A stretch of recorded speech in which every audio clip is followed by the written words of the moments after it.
Yo, what's up? So I'm back at it with another one. You know, we're actually gonna change up some things now a little bit. We're gonna see actually what's going on in Iran. It's gonna be a short video. Hope you hopefully this video could bring some light into y'all darkness.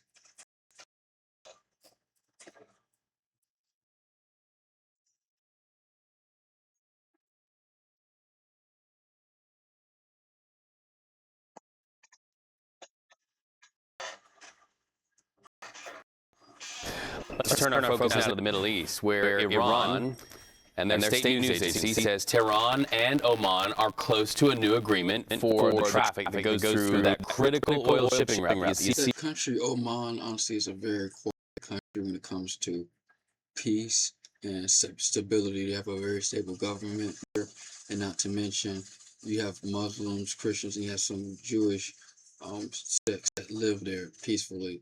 I would love to travel there one day. Eventually, I'll get a chance to go to travel to Oman. See right there on the map known as the Strait of Hormuz. Now, that said, this does not signal a full reopening of the waterway. Now, while President Trump says that he'd rather make a deal with Iran, he still threatens more attacks. Listen.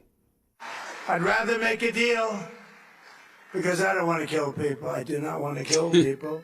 But at some point, we were set for the biggest attack of any attack, and we've hit them very hard for the last few months. So let's go live now to CBS News senior White House. I remember in Trump, when he was running, he said how, like, the last time he was president, it was no more this, like, it will be the same thing for the next term. It's really backfired, and a lot of people are pissed off about it. And it's shown in the polls. Correspondent Weijia Jiang. Weijia, what's the reaction? And then also I'm curious what U.S. involvement there is in these talks that have been mentioned by Tehran's communications agency. Well, senior administration officials, including Secretary Bessent of Treasury and Rubio, the Secretary of State, have said that the U.S. is playing a role in these negotiations, although Iran and Oman are the ones that are directly crafting this deal. But as you mentioned, it's unclear exactly what the agreement will be because the president has been adamant that he wants the strait to be completely reopened, but it appears that strait is a chokehold. Like, that narrow strait and everyone trying to come in, that's a totally disaster for the U.S. and Israel, honestly, because Iran has a superiority. Based on Iranian reports, that is not the case from their side, at least because they are focused just on traffic flow. There's another question, too, about tolls and whether they will be charging any. Of course, oh, yeah, they're going to tax heavy. Gas going to shoot back up again. Remember, the president has also insisted that it has to be free movement, which is also what Bessent said would happen. And he actually indicated that there might be an agreement by today. And so far, we haven't heard an official announcement, Reed. All right. So also curious about President Trump because he is pushing back on some reports that got some pretty big headlines. The findings, at least according to one report, that we are down in munitions as a result of the war in Iran. What's he saying? Well, the president is categorically denying that. He issued a pretty full-throated statement on social media overnight saying that the U.S. has, quote, massive amounts of munitions, especially of certain types. He went on to say additional large amounts are being manufactured and shipped to the U.S.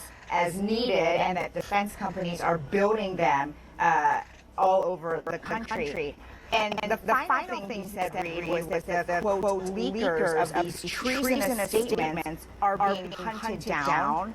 Yeah, so believe that we don't have munitions shortage. Wow. Sentences will be sought. So he is clearly angry at whatever the source of information is that these munitions are in short supply, and threatening to arrest and jail whatever officials have been sharing this information. Of course, yeah, that person gonna go to jail. CBS News was among the outlets to report that there is this situation unfolding where there's concern about the amount of munitions left after an aggressive string of attacks over the past 5 months. But you heard right there what the president says. He says that there are massive amounts and that there are no shortages, Reed. All right, we just reporting live from the White House. Good. What do you all believe what's going to happen? You believe that the war going to end probably since there's a shortage of munitions and a lot of public backlash for the situation? Just let me know y'all opinion in the comments. Please share, like, and subscribe. I truly appreciate it. Have a good one.